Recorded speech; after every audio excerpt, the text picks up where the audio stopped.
अस्सलाम वालेकुम दोस्तों। आज मैं बात करूंगा लेटर ऑफ इंटेंट की। ये एक ऐसा डॉक्यूमेंट है जो मुख्तलिफ स्कॉलरशिप्स में डिमांड किया जाता है। तो मैंने देखा है कि काफ़ी स्टूडेंट्स इसके बारे में काफ़ी परेशान होते हैं कि इसको कैसे लिखा जाए।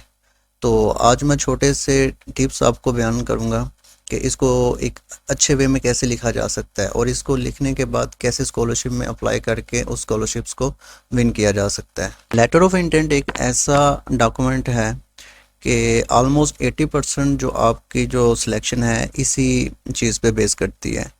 और ये एक ऐसा डॉक्यूमेंट है जो बताना होता है और आपने इसमें ये शो करना होता है कि आप कितने मोटिवेटेड हैं इस प्रोग्राम के लिए और आपका जो पास्ट एक्सपीरियंस है इसके प्रोग्राम के रिलेटेड वो क्या है। और आप अगर इस प्रोग्राम को विन कर लेते हैं तो आने वाले सालों में आप क्या कंट्रीब्यूट करेंगे। लेटर ऑफ इंटेंट जो है वो ना सिर्फ पीएचडी के लिए बल्कि मास्टर प्रोग्राम्स और बैचलर प्रोग्राम्स के लिए भी चाहिए होता है। तो सबसे पहले हम बात करेंगे कि लेटर ऑफ इंटेंट का एक बेसिक या जनरल स्ट्रक्चर क्या होना चाहिए, कि हमें इसमें कौन कौन सी चीज़ें ऐड करनी चाहिए या कौन कौन सी चीज़ों से हमें बचना चाहिए। अब हम बात करते हैं basic structure of letter of intent. तो जो लेटर ऑफ इंटेंट है इसका जो बेसिक स्ट्रक्चर है वो 5 से 6 चीज़ों पर डिपेंड करता है। सबसे पहले आपने ये बताना होता है कि आप कौन है, आपका नाम क्या है, आप कहाँ से बिलोंग करते हैं और आपका जो पास्ट एक्सपीरियंस है इस अनाउंस्ड पोजीशन के अकॉर्डिंग वो क्या है। लाजमी नहीं है कि उन्होंने जो चीज़ें मांगी हैं आप सेम टू सेम वही प्रोवाइड करें कि आपने वही काम किया तो आप इसीलिए एलिजिबल हैं।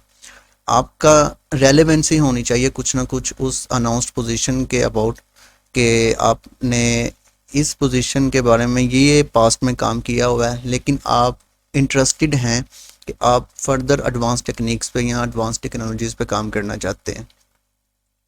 इसके बाद आपने ये बताना होता है कि आप इस पोजीशन में इंटरेस्टेड क्यों हैं या आप इस प्रोग्राम में या इस स्कॉलरशिप में इंटरेस्टेड क्यों हैं। तो आपने ये बताना होता है। इसमें आप ऐसा कर सकते हैं कि आप एक या दो बेसिक इशू जो आपकी सोसाइटी में या आप देखते हैं कि ग्लोबल लेवल पे एक या दो ऐसा इशू है जिसको हाईलाइट करना बहुत ज़रूरी है।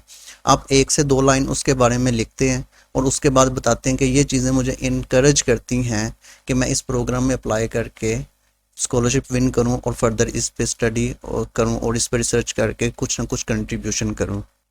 इसके बाद आपने बताना होता है कि आप ये कंट्री क्यों चूज़ करना चाहते हैं। फॉर एग्जांपल अगर आप टर्की में अप्लाई कर रहे हैं तो आप इसमें ये बताएंगे कि टर्की आपकी बेस्ट चॉइस क्यों है। आपने इसमें डिफरेंट रीजंस बतानी होती हैं कि टर्की की हिस्ट्री अच्छी है, इसकी फूड कल्चर, उसके बाद इसकी स्टडीज़ यूनिवर्सिटीज़ की रैंकिंग बहुत अच्छी है। तो आपने इस तरह की वजूहात इसमें बयान करनी होती हैं।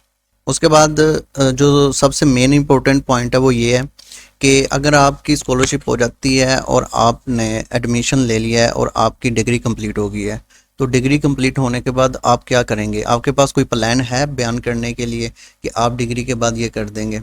तो आपने उसमें शॉर्ट टर्म, मीडियम टर्म और लॉन्ग टर्म गोल्स को बताना होता है, थोड़ा सा एक्सप्लेन करना होता है। शॉर्ट टर्म गोल्स में ये होता है कि अभी आपकी डिग्री कंप्लीट हुई है तो आप जब अपने मुल्क वापस आएंगे तो आप विद इन 1 ईयर क्या करेंगे। मीडियम टर्म गोल्स ऐसे होते हैं कि अगर आपकी डिग्री 2022 में कंप्लीट हुई है तो 2027 तक, इट्स मीन के विद इन 5 ईयर आप क्या करेंगे। और लॉन्ग टर्म्स में ये होता है कि आप 5 से 10 या 15 सालों के अंदर अंदर क्या करेंगे ऐसा कि जो आपकी सोसाइटी के लिए कंट्रीब्यूशंस होंगे। और लास्ट पॉइंट वही सेम कि आप खुद को 5 से 10 सालों में after completion of your degree कहाँ देखते हैं।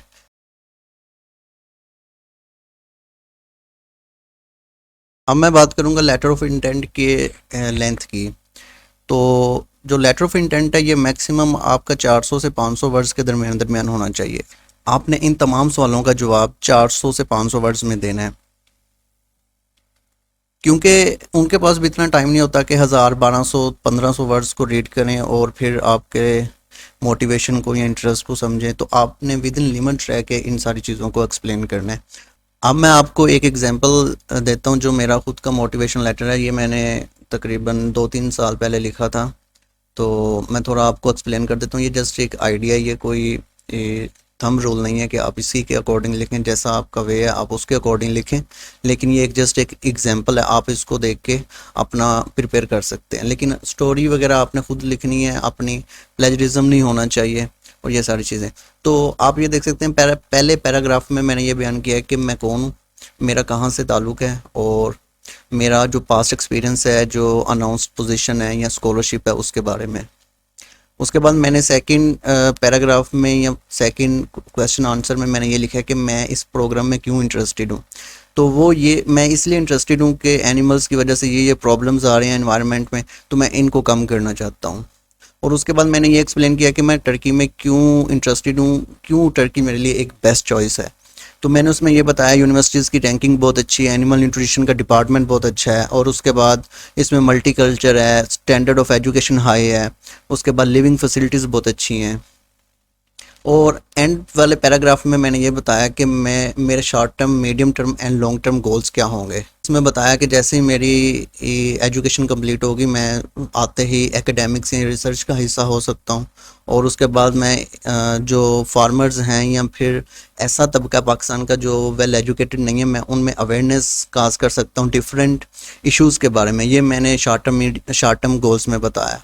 मीडियम टर्म गोल्स में मैंने ये बताया कि मैं पार्टनरशिप कर सकता हूँ किसी प्राइवेट या गवर्नमेंट सेक्टर के साथ, और उसके थ्रू मैं कंट्रीब्यूशंस कर सकता हूँ पाकिस्तान में।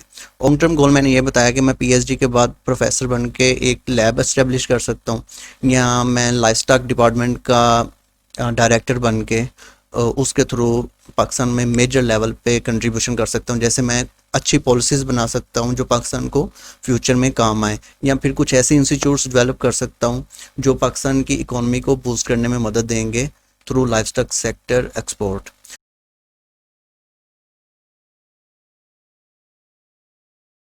अब मैं कुछ ऐसे टिप्स यहाँ बयान करूँगा जो मोस्टली स्टूडेंट्स को जहन में रखने चाहिए।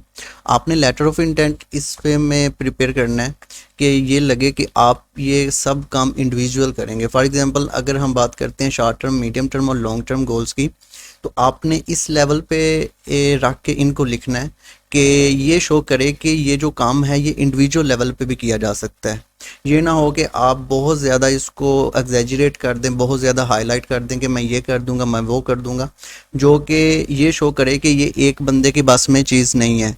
तो आपको इस चीज़ का ख्याल रखना है कि ऐसे शॉर्ट टर्म, मीडियम टर्म और लॉन्ग टर्म गोल्स को बयान करें कि ये मेंशन करें कि ये एक बंदा भी कर सकता है, पॉसिबल है, कि ये आपकी स्ट्रेंथ हो सकते हैं कि आप फ्यूचर में ये काम खुद इंडिविजुअल बाय योर सेल्फ कर सकते हैं।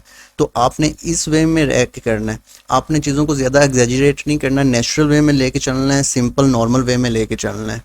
ये ना हो कि आप बहुत ज़्यादा चीज़ों को हाईलाइट और एग्जैजरेट कर दें और वो ये शो करें कि ये जस्ट चीज़ों को वर्ड्स में बयान किया गया है, हालांकि ये एक बंदा ऐसा काम बिल्कुल नहीं कर सकता। और मैं अभी एक वीडियो बनाऊंगा रिसर्च प्रपोजल को कैसे लिखना है, उसके 2-4 मैं सैम्पल्स भी शो कर दूंगा, तो वो भी आपको होपफुली काफ़ी मदद देंगे आपको रिसर्च प्रपोजल लिखने में। और अगर आपका कोई भी क्वेश्चन है तो आप इस वीडियो में कमेंट करके हमें पूछ सकते हैं। Thank you.